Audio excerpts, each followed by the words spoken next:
तो टॉपिक हमारा है बजट संबंधी घाटे, ठीक है। और हमेशा हमारे बजट में हम घाटे ही पढ़ते हैं, लाभ नहीं पढ़ते, क्योंकि लाभ होते ही नहीं है, ठीक है। ये ऐसा क्यों है, इसके पीछे भी कारण है, समझाएंगे आपको। तो बजट संबंधी घाटे यहां पर हम पढ़ेंगे।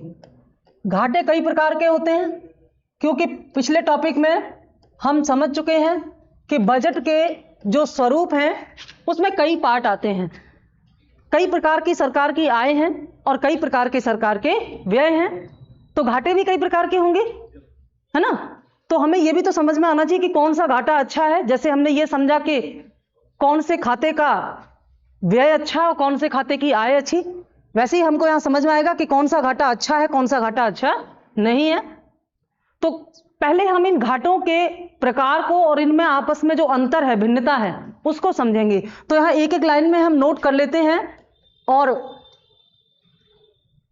मैंने अभी कहा कि भारत में हमेशा घाटा ही होता है, उसका कारण क्या है वो भी हम आगे आपको बताएंगे, क्योंकि मेंस में क्वेश्चन आया हुआ है कि आईएएस में आया ये प्रश्न, हीनार्थ प्रबंधन एक आवश्यक बुराई है, टिप्पणी कीजिए। तो हीनार्थ प्रबंधन घाटे की वित्तीय व्यवस्था को ही कहते हैं जिसमें सरकार अपने घाटे को पूरा करने का इंतजाम करती है। हीनार्थ प्रबंधन या डिफिसिट मैनेजमेंट, उस पर हम बात करेंगे, लेकिन उससे पहले घाटे तो समझ लें, ठीक है। तो इसमें देखिए, घाटों को समझने के लिए बजट की संरचना को समझना जरूरी होता है, उसको समझे बिना आप इसको नहीं समझ सकते, ठीक है। तो पहले उसको समझेंगे जो कि हम समझ चुके हैं, फिर इसको। पहला महत्वपूर्ण घाटा है राजस्व घाटा। राजस्व घाटा या रेवेन्यू डिफिसिट। अगर हम इसको संक्षिप्त में देखना चाहें तो हम सिंपली कह सकते हैं राजस्व आय माइनस राजस्व व्यय। तो ऑब्वियस सी बात है कि अगर घाटा है तो आय कम होगी, व्यय ज्यादा होंगे, है ना। तो राजस्व घाटे को समझने के लिए राजस्व बजट को समझना पड़ेगा, क्योंकि कभी कभी क्वेश्चन में सीधे सीधे नहीं आता। ऑप्शन में राजस्व घाटा किसे कहते हैं, नीचे लिख किया राजस्व आय प्लस माइनस राजस्व व्यय, ऐसे नहीं आएगा। उसमें राजस्व बजट के कुछ पॉइंट निकाल के दिए जाएंगे, उनसे आपको समझ में आएगा। जैसे मान लो एक प्रश्न बनता है, इनमें से कौन कौन से राजस्व घाटे के भाग हैं, और उनमें पॉइंट ए हो गया, कूट के आधार पर उत्तर चुनते तो 3-4 होते ना, ए पहला दूसरा सही है, दूसरा तीसरा सही है। तो पहले पॉइंट में लिखा हुआ है राजस्व घाटे में ब्याज के मध्य का अंतर, कर का अंतर, है ना, करों का अंतर, या सरकार द्वारा प्राप्त किए गए कर और सरकार द्वारा दी गई सब्सिडी के मध्य का अंतर, या एक पॉइंट दिया हुआ है ऋणों के मध्य का अंतर। तो ये जो ऋणों के मध्य का अंतर है, ये तो राजस्व बजट का हिस्सा है ही नहीं, ये तो पूंजी खाते का वो हिस्सा है ना, तो इसको तो हम शामिल नहीं कर सकते ना इसमें। तो राजस्व बजट से संबंधित जो आय है वो कौन सी आय है, वास्तविक, यानी कि केवल राजस्व आय और केवल राजस्व व्यय के बीच का अंतर जब नकारात्मक होता है, घाटे में होता है, उसको हम राजस्व घाटा कहते हैं।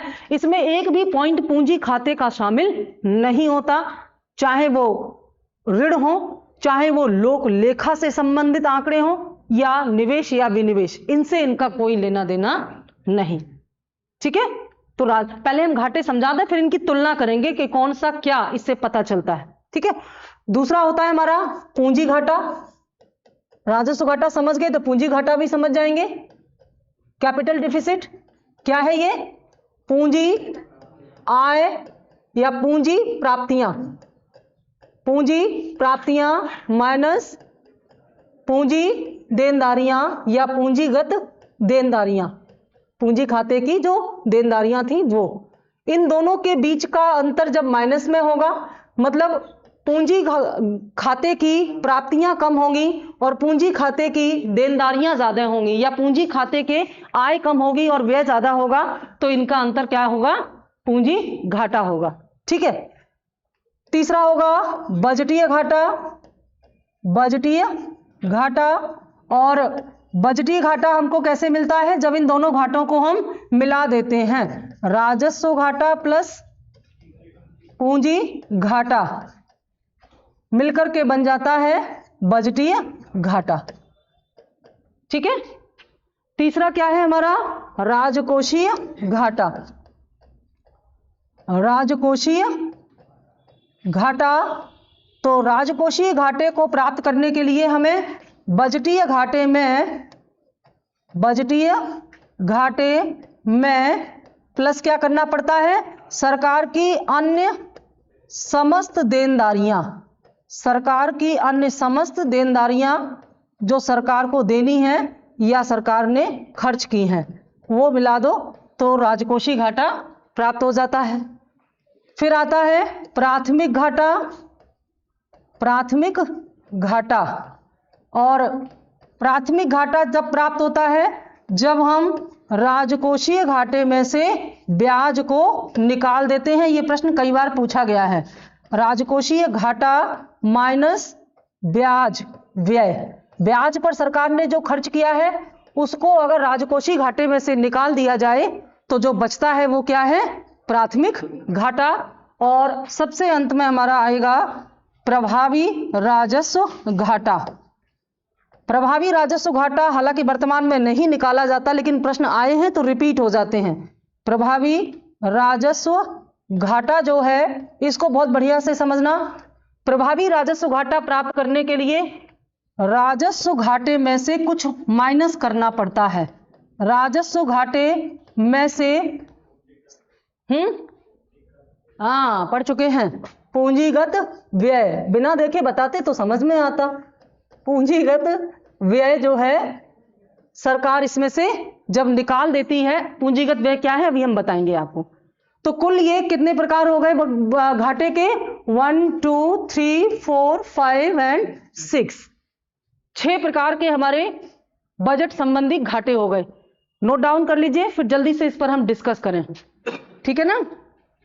या चलिए पहले डिस्कस कर लेते हैं क्योंकि आप लोग जब तक लिखेंगे हमारी बैटरी डिस्चार्ज हो जाएगी।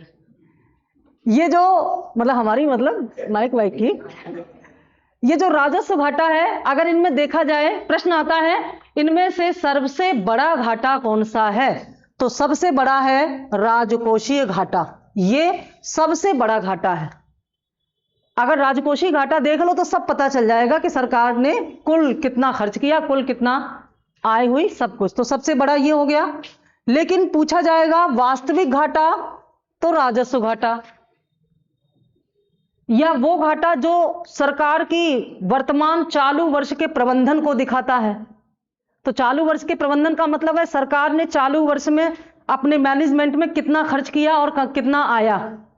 तो ये चालू वर्ष का, यानी कि देश की चालू स्थिति को जानने के लिए, वर्तमान स्थिति को जानने के लिए राजस्व घाटा महत्वपूर्ण है, ठीक है। लेकिन संपूर्ण सरकार की संपूर्ण व्यवस्था को समझने के लिए राजस्व घाटा, राजकोषीय घाटा महत्वपूर्ण है, ठीक है।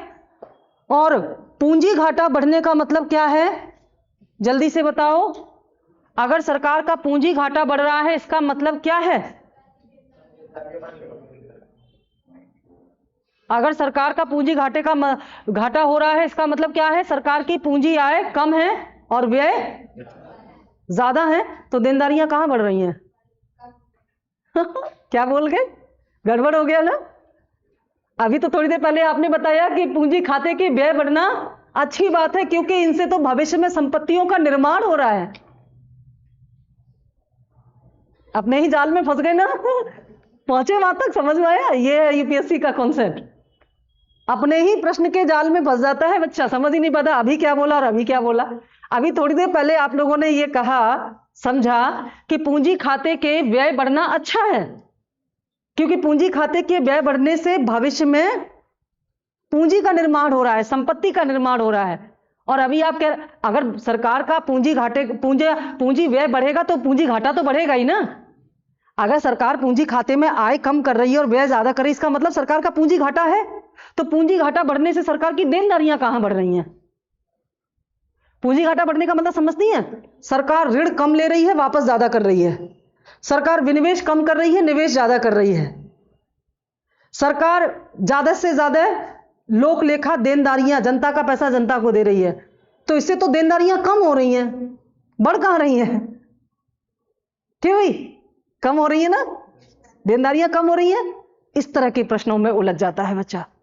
और यकीन मानिए इन प्रश्नों का जब सही उत्तर दोगे तभी उस लेवल तक पहुंचोगे, और इनका सही आंसर देने के लिए पूरी डेप्थ में चीजें समझ में। आपको लगता है लाइट में जो जी के पढ़ करके, फैक्ट लर्न करके, ल्यूसेंट पढ़ पढ़ के जाते हैं, वो कर पाएंगे इस तरह के क्वेश्चन को? इस तरह से जब पढ़ेंगे चीजों को समझ के, तो पूंजी घाटे से क्या समझ में आ रहा है? अगर देश का पूंजी घाटा बढ़ रहा है, इसका मतलब हाँ, सरकार की भविष्य की देनदारियां कम हो रही हैं और भविष्य के लिए पूंजी का निर्माण हो रहा है, संपत्ति का निर्माण।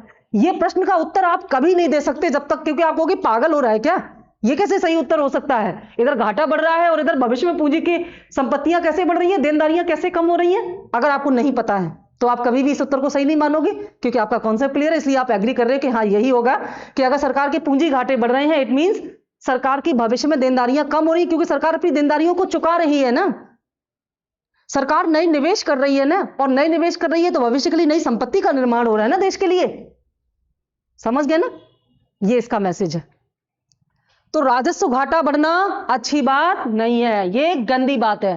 राजस्व घाटा बढ़ना गंदी बात, पूंजी घाटा बढ़ना अच्छी बात है। इतना ही याद कर लोगे तो एक प्रश्न का उत्तर कम से कम सही निकल आएगा। ठीक है, अब आते हैं बजटी घाटा में। बजटी घाटा क्या बताता है? बजटी घाटा बताता है कि सरकार ने पूरे बजट में राजस्व और पूंजी में जो खर्च किया, इससे केवल इंफॉर्मेशन मिलती है, सूचना नहीं मिलती कुछ भी, क्योंकि इसमें बजट, इसमें राजस्व का भी है, पूंजी का भी है। ठीक है, तो ये केवल इंफॉर्मेटिव बजट है आपको। राजकोषीय घाटा बहुत महत्वपूर्ण है। राजकोषीय घाटा बढ़ना इस बात का सबूत है कि सरकार की अन्य देनदारियां बहुत ज्यादा बढ़ गई हैं और सरकार अतिरिक्त व्यय बहुत ज्यादा कर रही है, और इस अतिरिक्त व्यय से घाटे में जाएगी सरकार। निश्चित तौर पर इस घाटे को पूरा करने के लिए फिर टैक्स बढ़ाए जाएंगे, इसको पूरा करने के लिए हीनार्थ प्रबंधन किया जाएगा, जो भविष्य में मुद्रास्फीति को लेके आएगा। तो राजकोषीय घाटा बढ़ना भी अच्छी बात नहीं, लेकिन कुछ मात्रा में राजकोषीय घाटा बढ़ना अच्छी बात है। क्यों? क्योंकि राजकोषीय घाटा बढ़ना इस बात का सबूत है कि सरकार अतिरिक्त व्यय कर रही है तो देश के कल्याण पर खर्च कर रही होगी। जो कल्याणकारी अर्थव्यवस्थाएं होती हैं उनका राजकोषीय घाटा बढ़ना एक सामान्य घटना मानी जाती है, क्योंकि सरकार को कल्याण पर और ऐसी चीजों पर भी खर्च करना होता है जहां से सरकार को कोई इनकम नहीं होती। समझ गए? तो राजकोषीय घाटा सीमित रहे, नियंत्रण में रहे तो ये देश हित में है, अनियंत्रित हो जाए तो भविष्य में मुद्रास्फीति का कारण। ठीक है, अगला हमारा जो है प्राथमिक घाटा। प्राथमिक घाटा हमें ये बताता है, अगर आप समझ रहे हो तो आप बताएं, नहीं तो हम बताएं। प्राथमिक घाटा पहले ये बताएं, प्राथमिक घाटा बढ़ना अच्छा है कि नहीं? प्राथमिक घाटा बढ़ना आपके सामने लिखा हुआ है, प्राथमिक घाटा बढ़ना अच्छा है कि नहीं? यस और नो, जल्दी से। अच्छा नहीं है? और कोई एग्री करता है? डर के मारे कुछ बोलेंगे ही नहीं, फंस जाएंगे, फिर एक्सप्लेन करना पड़ेगा कि भाई कुछ तो बोलिए। क्या नहीं है? अच्छी बात नहीं है, देश हित में नहीं है, नहीं है ना? क्यों?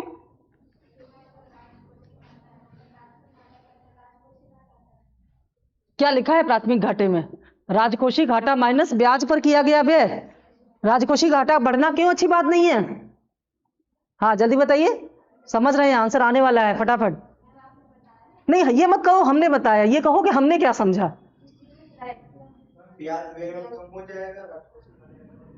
हम जो पूछ रहे हैं उसका आंसर क्लियर। जब तक आंसर को आप सेटिस्फाइड ना करें, आपका मैसेज मुझे पूरा नहीं मिला। मैंने पूछा कि प्राथमिक घाटा बढ़ना अच्छा नहीं है, आपने कहा अच्छा नहीं है। क्यों अच्छा नहीं है? क्योंकि प्राथमिक घाटा बढ़ने का मतलब है कि ब्याज पर ज्यादा खर्च किया जा रहा है, और ब्याज पर ज्यादा खर्च करने का मतलब है कि कर्ज ज्यादा लिया जा रहा है। समझ गए? इसका मतलब है कि प्राथमिक घाटा बढ़ने से यह संदेश मिलता है कि हमारी अर्थव्यवस्था ऋण पर आधारित होती जा रही है, ऋण पर डिपेंडेंसी बढ़ती जा रही है, क्योंकि हम ऋण ज्यादा लेंगे तभी तो हम ब्याज देंगे, और जितना ज्यादा हम ब्याज देंगे, जैसे मान लो हमारा राजकोषीय घाटा 100 रुपए था और इसमें से 20 रुपए हमने ब्याज पर खर्च किए, तो बचा क्या? 80 बचा। तो इसका मतलब है हमने ब्याज पर ज्यादा खर्च किया। समझ गए ना? तो इसका मतलब है कि इससे हमें इसलिए अलग से निकाला जाता है क्योंकि ब्याज पर ज्यादा खर्च करना अच्छी बात नहीं है, क्योंकि ब्याज पर किया गया व्यय वास्तविक व्यय है, क्योंकि ये राजस्व खाते में आता है, ये दोबारा वापस हमको नहीं मिलेगा। ब्याज पर किया गया व्यय वास्तविक व्यय है ना, वापस मिलेगा क्या? नहीं ना। तो ये जो प्राथमिक घाटा है ये हमें जानकारी देता है कि सरकार जो है वो ऋणों पर कितना निर्भर है। प्राथमिक ये ब्याज पर किया गया व्यय जितना कम होगा, राजकोषीय और प्राथमिक घाटे के बीच का अंतर उतना ही कम होगा, है ना? समझ रहे हैं यहां तक? आगे आता है प्रभावी राजस्व घाटा। इसको बहुत बढ़िया से समझना, ये बड़ा इंटरेस्टिंग है। प्रभावी राजस्व घाटा से क्या पता चलता है? देखो पहले तो ये समझो कि ये पूंजीगत व्यय क्या है जिसको माइनस किया जा रहा है। राजस्व घाटा तो हमने जान लिया यहां पर क्या है, लेकिन राजस्व घाटे में से माइनस करना है पूंजीगत व्यय, तब पता चलेगा हमको प्रभावी राजस्व व्यय। तो पूंजीगत व्यय से मतलब होता है केंद्र सरकार द्वारा राज्यों को या अन्य किसी संस्थानों को जो लोन दिया जाता है, ऋण दिया जाता है,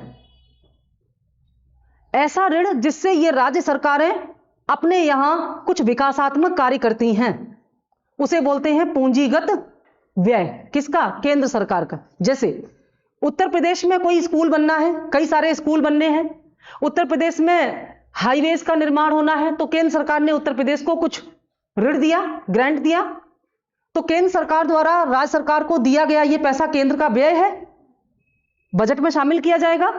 कौन सा व्यय है ये? पूंजी खाते का। लेकिन ये जो पैसा दिया जा रहा है राज्य सरकार को, इससे राज्य सरकारें विकास कर रही हैं ना, तो भविष्य में पूंजी का निर्माण हो रहा है ना, राज्य सरकारों के लिए भविष्य में पूंजी का निर्माण हो रहा है ना। राज्य में सड़कें बनेंगी, राज्य में स्कूल बनेंगे, तो हमारी भविष्य में बच्चों को अच्छी सुविधाएं मिलेंगी, राज्य का विकास होगा। इसको कहा जाएगा पूंजीगत व्यय। तो केंद्र सरकार ने ऐसे कर्ज जो दिए हैं जिनसे राज्यों में भविष्य के लिए पूंजी का निर्माण हो रहा है, उस व्यय को पूंजीगत व्यय कहते हैं। ध्यान देना, इनमें अनुदान आते हैं, मेनली अनुदान आते हैं, क्योंकि राजस्व घाटे में से निकालने के लिए आपको अनुदान भी होंगे और ऋण, क्योंकि केंद्र सरकार राज्यों की सहायता केवल ऋणों के माध्यम से नहीं करती, अनुदान भी तो देती है। तो केंद्र द्वारा राज्यों को दिए गए ऐसे सभी ऋण एवं अनुदान जो राज्य अपने विकास में खर्च करने वाला है, उसे पूंजीगत व्यय कहेंगे। और राजस्व घाटे में से इस पूंजीगत व्यय को माइनस करने के बाद जो बचेगा वो प्रभावी राजस्व घाटा होगा। एक उदाहरण से इसको समझ लो। केंद्र सरकार का वर्तमान का राजस्व घाटा 100 रुपए है और इसी साल केंद्र सरकार ने राज्यों को 10 रुपए अनुदान दिया और 10 रुपए ऋण दिया। इस 20 रुपए का राज्य सरकार अपने राज्य में सड़क बनाएगी, स्कूल बनाएगी, अस्पताल बनाएगी। तो ये क्या हुआ? केंद्र सरकार द्वारा किया गया पूंजीगत व्यय। केंद्र सरकार का राजस्व घाटा है 100 रुपए, लेकिन इनमें 20 रुपए का घाटा इसलिए हुआ है कि उसने राज्य को इस विकास के लिए पैसा दिया। अगर वो राज्यों को विकास के लिए पैसे नहीं देती तो उसका घाटा कितना होता? 80 रुपए, और वो क्या होता? प्रभावी राजस्व घाटा। बात समझ में आई? यानी कि केंद्र सरकार का जो राजस्व घाटा है बजट का, उसमें से वो हिस्सा निकाल दिया जाए जो केंद्र ने राज्यों को दिया है विकास के लिए ऋण और अनुदान के रूप में, इसको निकाल दिया जाए तो जो बचेगा वह होगा प्रभावी राजस्व घाटा। प्रभावी राजस्व घाटे के बढ़ने का क्या मतलब है, समझाओ, देखें आपको समझ में आया कि नहीं। प्रभावी राजस्व घाटे के बढ़ने का क्या मतलब है? अच्छा, इस प्रश्न को हम थोड़ा पलट देते हैं। राजस्व घाटा और प्रभावी राजस्व घाटे के बीच का अंतर क्या बताता है? राजस्व घाटा और प्रभावी राजस्व घाटे के बीच का अंतर क्या बताता है? क्या बताता है? जल्दी बताओ। हाँ, सरकार कौन ना, केंद्र नहीं कर रही है। केंद्र सरकार द्वारा राज्यों को संरचनात्मक विकास के लिए जो पैसा दिया गया है वो है पूंजीगत व्यय केंद्र सरकार का। तो अगर आपका राजस्व घाटा और प्रभावी राजस्व घाटे के बीच का अंतर, जैसे मान लो राजस्व घाटा 100 रुपए है और प्रभावी राजस्व घाटा 80 रुपए है, तो यह चिंता का विषय है या संतुष्टि का विषय है? संतुष्टि का विषय है। किस बात की संतुष्टि है? किस बात की संतुष्टि है? ये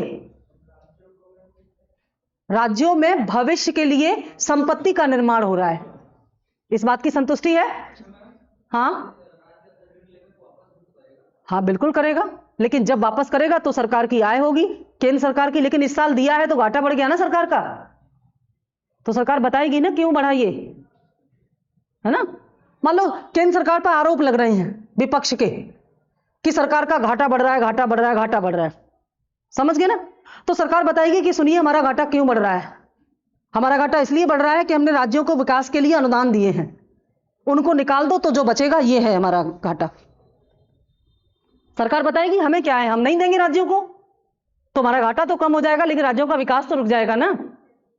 तो प्रभावी राजस्व घाटा यह बताता है कि केंद्र सरकार द्वारा राज्यों को विकास करने के लिए अलग से अनुदान और सहायता की जा रही है, इसलिए घाटा बढ़ रहा है उसका राजस्व घाटा। बात समझ में आई? इसमें मुख्य रूप से अनुदान शामिल किए जाते हैं, क्योंकि अनुदान राजस्व खाते में शामिल होते हैं। अनुदान राजस्व खाते में शामिल होते हैं, बताया था कल हमने। बात समझ में आ गई ना?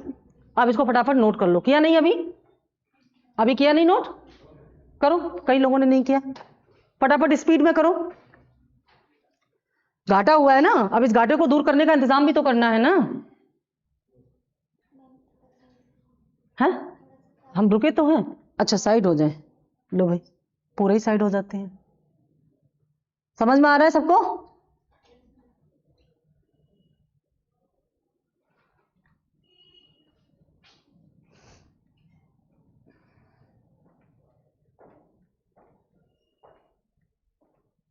समझ में आ रहा है आपको?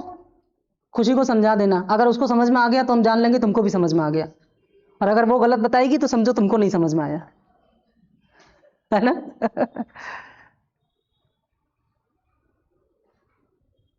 जेल पेन से लिखते हो क्या? स्पीड कम हो जाती है, बॉल से लिखा करो।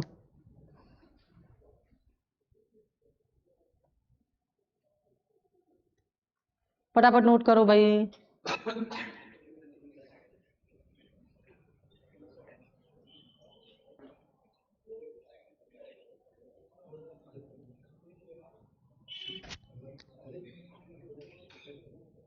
ये जो आधा आधा लिख रही है इसको पूरा कर लेना बाद में।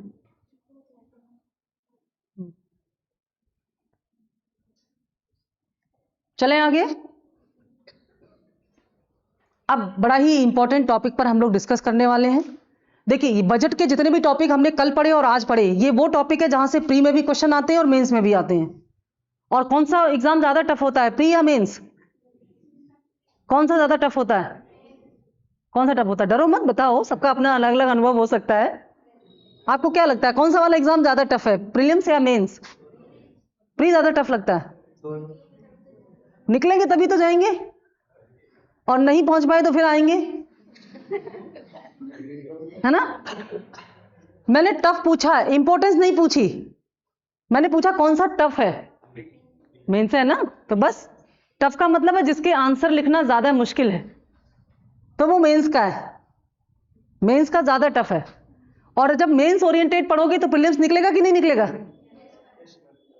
निकलेगा ना। तो बस फोकस कहां होना चाहिए, मेंस पर। और कल और आज दोनों दिन के टॉपिक से बजट से मुख्य परीक्षा में मेंस में क्वेश्चन आए हैं, आईएएस में भी और पीसीएस में भी। कल आते ही मैंने बताया था राजस्व और पूंजी बजट में। अच्छा ये काम करना आप लोग, हम इस टॉपिक के खत्म होने के बाद तो मेंस के क्वेश्चन पर डिस्कस करेंगे ही। आप लोग आज ये करना, जिनके पास अनसॉल्व है मेंस का, वो देखना जाकर के कि आईएएस और पीसीएस में कितने क्वेश्चन आए हैं बजट से मेंस में, थर्ड पेपर में, तो आपको अंदाज लग जाएगा। तो कल वाले टॉपिक से क्वेश्चन आए थे राजस्व और पूंजी बजट के बीच में अंतर, और आज वाले टॉपिक से क्वेश्चन आए हैं घाटे का बढ़ना, घाटे क्यों बढ़ रहे हैं, और उसका हीनार्थ प्रबंधन जो हम बताने जा रहे हैं अभी, यहां से प्रश्न आए हैं। घाटे की भरपाई कैसे हो सकती है, क्यों भारत में राजकोषीय घाटा बढ़ना आवश्यक है और क्यों ये बुराई है, क्यों अधिक मात्रा में हीनार्थ प्रबंधन देश के लिए हानिकारक है, घाटे की वित्तीय व्यवस्था, ये सारी चीजें। चलिए अब बात करते हैं आगे। तो हमने सबसे पहले जाना कि बजट क्या है, फिर हमने जाना बजट की संरचना क्या है, उसके बाद हमने जाना कि इस बजट में जो घाटे होते हैं उनका स्वरूप क्या क्या है अलग। अब हम जानेंगे इन घाटों की भरपाई कैसे की जाती है और उसको क्या कहा जाता है। तो सबसे पहले घाटे की भरपाई जो की जाती है उसको कहा जाता है घाटे की वित्तीय व्यवस्था, घाटे की वित्तीय व्यवस्था। घाटे की वित्तीय व्यवस्था, या इसी के लिए एक बड़ा ही पॉपुलर शब्द है क्या, हीनार्थ प्रबंधन, डिफिसिट मैनेजमेंट। हीनार्थ प्रबंधन को अगर हम शब्द के अर्थ पर समझना चाहें, इसका शाब्दिक अर्थ, तो ये दो शब्दों से मिलकर के बना है, हीन प्लस अर्थ। ठीक है, हीन प्लस अर्थ का प्रबंधन, है ना। प्रबंधन का मतलब होता है मैनेज करना, इंतजाम करना। हीन मतलब कमी होना और अर्थ मतलब धन। जब धन की कमी हो जाती है, धन की कमी क्यों हो गई है, घाटा हो गया। और घाटा कब होता है, जब सरकार की आय कम हो और व्यय ज्यादा हो, कोई भी घाटा हो इनमें से। तो जब सरकार की आय कम और व्यय ज्यादा हो जाते हैं, उसको हम कहते हैं घाटे की वित्तीय व्यवस्था। और सरकार इस घाटे को पूरा करने का जो प्रबंधन करती है उसे हम बोलते हैं हीनार्थ प्रबंधन या डेफिसिट मैनेजमेंट। समझ में आ गया। अब सवाल उठता है कि यह हीनार्थ प्रबंधन या घाटे की वित्तीय व्यवस्था का कॉन्सेप्ट सबसे पहले कहां आया। तो सर्वप्रथम ये जो विचार है ये 1929-30 की मंदी में, 1929-30 की वैश्विक मंदी जो आई हुई थी अमेरिका में, यहां पर इस घाटे की वित्तीय व्यवस्था का पहली बार प्रयोग किया गया था। और यह विचार दिया कीन्स ने, जो कि एक अर्थशास्त्री थे। कीन्स ने इस समय अमेरिका के राष्ट्रपति थे प्रेसिडेंट रूजवेल्ट। ठीक है, रूजवेल्ट। तो रूजवेल्ट ने पहली बार अमेरिकी अर्थव्यवस्था में इस हीनार्थ प्रबंधन के विचार का प्रयोग किया और यहां से कई नए विचार निकल के आए। हम सभी जानते हैं कि अमेरिका उस समय भी और वर्तमान में भी पूंजीवादी विचारधारा का पालन करता है। और पूंजीवादी विचारधारा का पहला तत्व या विशेषता यह है कि अर्थव्यवस्था में सरकार की भूमिका नाम मात्र की होती है। सरकार केवल नीति निर्माता के रूप में, पॉलिसी मेकर के रूप में काम करती है, लेकिन प्राइवेट सेक्टर जो है इन पूंजीवादी अर्थव्यवस्था में व्यापारी के या उद्योगपति के रूप में कार्य करते हैं। और साम्यवादी देशों में उल्टा होता है। हर क्षेत्र में सरकार का नियंत्रण होता है, हर क्षेत्र में सरकार का हस्तक्षेप होता है और प्राइवेट क्षेत्र को नियंत्रण में रखा जाता है सरकार द्वारा। तो अमेरिका में जिस समय ये प्रयोग किया गया उस समय अमेरिका एक स्वतंत्र विचारधारा वाला अर्थव्यवस्था था जो बाजारवादी व्यवस्था के आधार पर काम करता था, जिसमें प्राइवेट सेक्टर को व्यापार करने की पूरी छूट थी। चाहे वो बैंक हो, शेयर मार्केट हो, उद्योग हो, निवेश हो, उत्पादन हो, वितरण हो, हर क्षेत्र में प्राइवेट सेक्टर को पूरी आजादी थी, सरकार द्वारा कोई प्रतिबंध नहीं था। तो प्राइवेट सेक्टर का जब बोलबाला होता है तो लाभ आधारित अर्थव्यवस्था हो जाती है और धीरे धीरे अर्थव्यवस्था किसी न किसी समस्या में चली जाती है। तो यहां पर ये मंदी का टॉपिक हम दूसरे उसमें कवर करेंगे जब आपको पढ़ाएंगे अमेरिका की मंदी का टॉपिक, जब पढ़ाएंगे आपको उद्योग, उसमें कवर करेंगे अमेरिका में क्यों पर्टिकुलर मंदी आई थी। मंदी तो वैसे हमने बता दिया है मुद्रास्फीति में। तो ये जो अमेरिका में संकट आया था इसे the great recession of the world कहा गया। यह विश्व की ऐतिहासिक मंदी थी और इस मंदी का कारण माना गया अत्यधिक पूंजीवाद या स्वच्छंद पूंजीवाद, जिस पर सरकार का नियंत्रण नहीं था। तो इसमें जबरदस्त मंदी आ गई और मंदी में उद्योग, व्यापार, आर्थिक क्रियाकलाप मंद हो जाते हैं, फिर बंद हो जाते हैं। पहले मंदी आती है, फिर बंदी आती है, और जितनी बंदी आती है उतनी ही मंदी आती है कि भाई जितने उद्योग और व्यापार बंद होंगे, लोग बेरोजगार होंगे, उनकी क्रय क्षमता घटेगी तो मंदी आएगी, और फिर नए उद्योग बंद होंगे तो मंदी आएगी। तो ये एक सर्किल जो है वहां शुरू हो चुका था। इससे बाहर निकलने के लिए अमेरिका ने कई प्रयोग किए और उनमें से जो सफल प्रयोग था उसे न्यू डील योजना कहा गया। न्यू डील योजना का सुझाव या विचार कीन्स के विचारों के आधार पर तैयार किया गया था और इस डील को करने वाले या इस डील की योजना बनाने वाले रूजवेल्ट थे। और यह इतनी सफल हुई कि रूजवेल्ट लगातार 4 बार अमेरिका के राष्ट्रपति घोषित किए गए और बाद में विपक्ष वाले इतने परेशान हो गए कि अमेरिका में कानून बनाया गया और उस कानून के अनुसार तभी से लेकर वर्तमान तक 2 बार से ज्यादा कोई व्यक्ति अमेरिका का राष्ट्रपति नहीं बन सकता, क्योंकि ये लगातार 4 बार परेशान हो गए अपोजिशन, उनका तो नंबर ही नहीं आ रहा इसका मतलब है कि इनकी योजना सफल रही, स्वीकार की गई, अर्थव्यवस्था मंदी के दौर से बाहर निकली, तभी तो इनकी पब्लिसिटी हुई। तो वो विचार, वो न्यू डील योजना का जो आधार था वो हम डिस्कस करेंगे कि वो कौन सा आधार विचार था जिसकी वजह से अर्थव्यवस्था मंदी के बाहर निकली और उसका इस हीनार्थ प्रबंधन से क्या संबंध है। ठीक है, तो यहां पर जो रूजवेल्ट ने न्यू डील योजना शुरू की थी, इस न्यू डील योजना में अगर हम एक लाइन में इसको समझें तो इसमें सार्वजनिक व्यय में वृद्धि की गई। सार्वजनिक व्यय में वृद्धि, सार्वजनिक व्यय में वृद्धि का मतलब है कि सरकार ने बहुत खर्च किया। अब सरकार अगर खर्च करेगी तो किस में करेगी?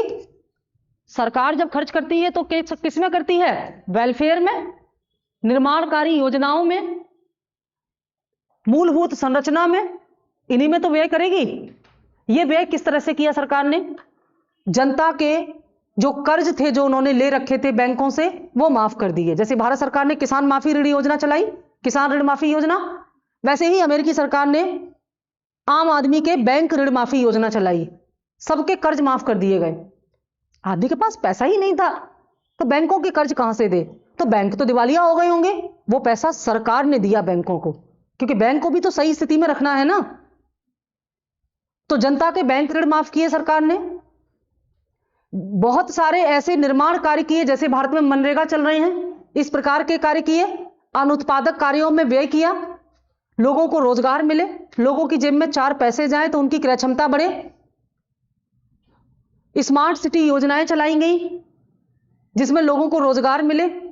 आधारभूत संरचना में निवेश किया गया। लोगों को उद्देश्य एक ही था, लोगों की जेब में पैसा जाए, और लोगों की जेब में पैसा डालने के लिए उनको रोजगार दिया गया। और रोजगार अनुत्पादक कार्यों में किया गया, क्योंकि उत्पादन पहले से ही अधिक था, बिक्री कम थी, बिक्री को बढ़ाना था। तो बिक्री बढ़ाने के लिए सरकार ने अनुत्पादक कार्यों में व्यय किया। अनुत्पादक कार्य वे होते जिनसे सरकार को कोई डायरेक्ट लाभ नहीं होता, लेकिन पैसा खर्च होता है। तो निरंतर सार्वजनिक व्यय हुआ, और निरंतर सार्वजनिक व्यय होने से क्या हुआ? सार्वजनिक घाटा हुआ। हुआ कि नहीं? क्यों भाई? घाटा होगा ना। अगर सरकार निरंतर खर्च करती रहेगी तो क्या होगा? घाटा। और एक ऐसा देश जो पूंजीवादी था वो घाटे में जा रहा है। क्यों? क्योंकि सरकार खर्च ज्यादा कर रही है। इससे पहले सरकार ने कभी भी जनता पर इतना खर्च नहीं किया, अब कर रही है। तो मिश्रित अर्थव्यवस्था का विचार भी यहीं से निकल के आया। हम किसी अगले दिन बात करेंगे इस मिश्रित विचारधारा पर। तो सार्वजनिक घाटा बढ़ गया, और इस सार्वजनिक घाटे को पूरा करने के लिए सरकार ने सार्वजनिक घाटे को पूरा करने के लिए क्या किया? घाटे का वित्तीय प्रबंधन किया, है ना? वित्तीय प्रबंधन किया या हीनार्थ प्रबंधन किया। घाटे की वित्तीय व्यवस्था हुई, फिर क्या किया? हीनार्थ प्रबंधन किया। तो विश्व में सबसे पहले घाटे की वित्तीय व्यवस्था या हीनार्थ प्रबंधन का प्रयोग अमेरिका ने किया था। यह बात समझ में आई? अब सवाल उठता है कि यह हीनार्थ प्रबंधन होता क्या है और इससे घाटे कैसे पूरे होते हैं। तो हीनार्थ प्रबंधन जो है, इस हीनार्थ प्रबंधन में सरकार धन का प्रबंधन करती है, इतना तो समझ में आ रहा है। मुख्य रूप से इसके लिए सरकार जो उपाय करती है उनमें क्या है? ऋणों के द्वारा सरकार ऋणों का प्रबंध करती है, ऋणों का इंतजाम करती है। और ये ऋण 2 प्रकार के होते हैं, आंतरिक एवं बाह्य ऋण। आंतरिक एवं बाह्य ऋण। और क्या करेगी सरकार? हाँ, अनुदान सरकार जबरदस्ती ले लेगी किसी से, है ना? इसके अलावा इसमें जो महत्वपूर्ण है वो सरकार क्या करेगी? नई मुद्रा का निर्गमन। ये बड़ा खतरनाक है। नई मुद्रा का निर्गमन मतलब छापना, निर्गमन। सरकार आरबीआई को आदेश देगी कि भाई नई मुद्रा छापो। ये जो अतिरिक्त मुद्रा का प्रबंधन किया जा रहा है, इससे क्या होगा? अर्थव्यवस्था में मुद्रा की आपूर्ति बढ़ जाएगी। अर्थव्यवस्था में मुद्रा की आपूर्ति बढ़ेगी, और अर्थव्यवस्था में अगर मुद्रा की आपूर्ति निरंतर बढ़ती गई तो क्या हो जाएगा? मुद्रा की पूर्ति अधिक हो जाएगी और मुद्रा का मूल्य कम हो जाएगा, है ना। देखिए किसी भी चीज की जब पूर्ति बढ़ती है और मांग कम होती है तो उसका मूल्य कम हो जाता है। यहां पर हम इसको इस तरह समझते हैं कि निरंतर मुद्रा की आपूर्ति होने से मुद्रा की क्रय क्षमता में कमी आ जाती है। मुद्रा के मूल्य में कमी होने का मतलब क्या है? मुद्रा की क्रय क्षमता कम हो जाती है। नोट तो बहुत है लोगों के पास, लेकिन उन नोटों की वैल्यू कम हो गई है, और इसी को हम क्या कहेंगे? मुद्रास्फीति। मुद्रास्फीति कब आती है? पढ़ाया था पीछे। मुद्रास्फीति तब आती है जब अर्थव्यवस्था में आवश्यकता से अधिक मुद्रा की आपूर्ति हो जाए। वही तरलता। जब अर्थव्यवस्था में आवश्यकता से अधिक मुद्रा की आपूर्ति होती है तो मुद्रास्फीति आती है। यहां पर हीनार्थ प्रबंधन के कारण अर्थव्यवस्था में मुद्रा की आपूर्ति तेजी से हो रही है। ऐसी स्थिति में अर्थव्यवस्था में मुद्रा की मात्रा अधिक हो जाएगी और उसके अनुपात में वस्तुओं की मात्रा कम पड़ जाएगी, तो वस्तुएं महंगी हो जाएंगी और मुद्रा सस्ती हो जाएगी, और इसी को मुद्रास्फीति कहा जाएगा। प्रीलिम्स में प्रश्न पूछा गया है कि हीनार्थ प्रबंधन के अंतर्गत किया गया कौन सा उपाय सर्वाधिक स्फीतिकारी होगा? इनसे अगर घाटा पूरा किया जाता है तो उतना नुकसान नहीं है जितना कि इससे है, क्योंकि नई मुद्रा छापने का मतलब है सदैव के लिए मुद्रा की आपूर्ति बढ़ जाना। और मुख्य परीक्षा में प्रश्न पूछा गया है कि हीनार्थ प्रबंधन एक आवश्यक बुराई है या घाटे की वित्तीय व्यवस्था एक आवश्यक बुराई है। तो प्रीलिम्स का उत्तर तो समझ में आया। मुख्य परीक्षा में जो प्रश्न पूछा गया है उसका आंसर जो होगा उसका आधार बता देते हैं, आगे व्याख्या करेंगे इसकी हम विस्तार में। कि हीनार्थ प्रबंधन या घाटे की वित्तीय व्यवस्था आवश्यक बुराई, दो शब्द हैं स्पष्ट करने। आवश्यक इसलिए है क्योंकि भारत एक विकासशील देश है, कल्याणकारी देश है।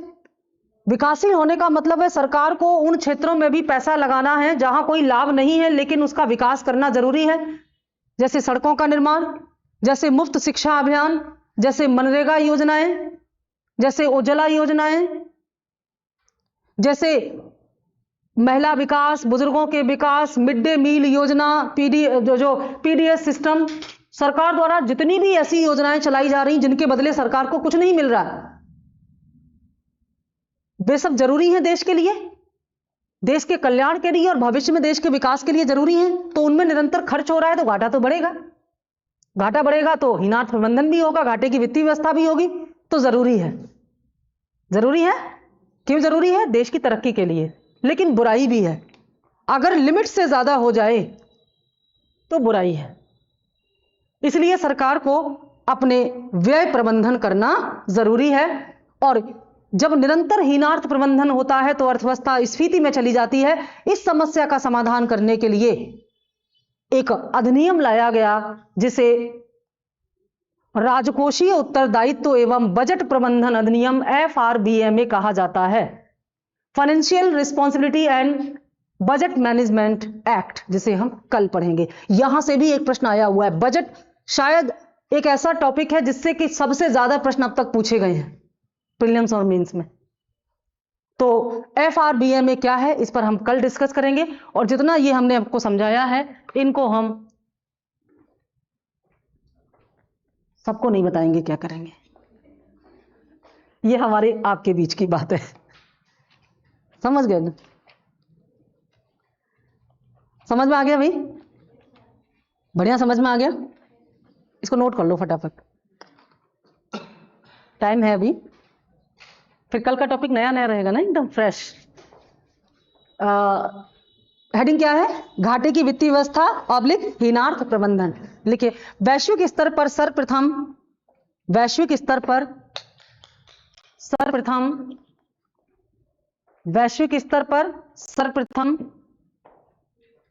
1929-30 में, सर्वप्रथम 1929-30 में अमेरिकी राष्ट्रपति रूजवेल्ट के द्वारा